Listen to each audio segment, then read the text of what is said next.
Before beginning, you will need the following tools: tin snips, 3/4-inch socket wrench, gloves, and safety glasses. With the pallet on a flat surface, make sure the handbrake is locked before proceeding.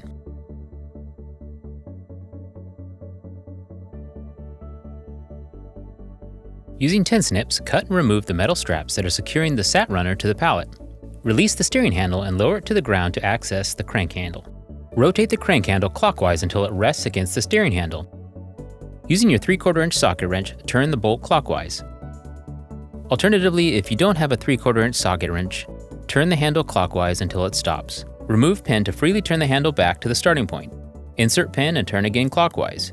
Repeat this process until the chassis is raised high enough for the crank handle to rotate freely. Continue to raise the unit until the unit is high enough to lower the 4 stabilizer legs to the ground.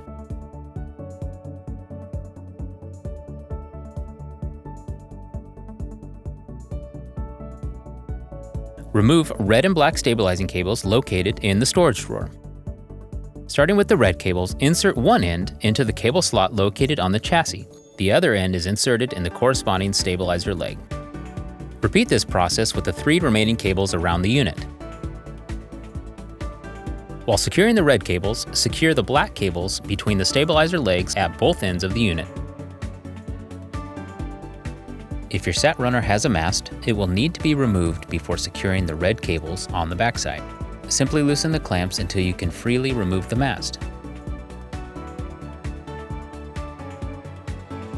Turn the crank handle counterclockwise to lower the SatRunner until the chassis is lifted off the pallet.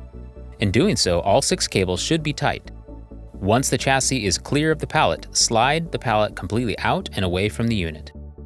Next, you will need to lower the axles to the ground. Starting with the steering axle, remove the left pin. Next, remove the pin located at the steering column. Rotate the steering column 180 degrees and insert the pin back at the bottom. Now remove the pin on the right side to lower the steering axle. Lower the back axle in a similar way by removing both left and right pins. With all 4 wheels touching the ground, raise the chassis until the wheels are off the ground and axles can be pushed back until pin holes are aligned. Insert the left and right pins, locking the axles into place.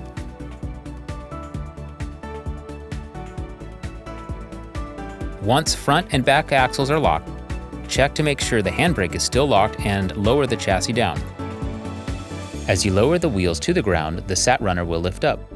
All 6 cables should loosen, allowing you to easily remove them from each point.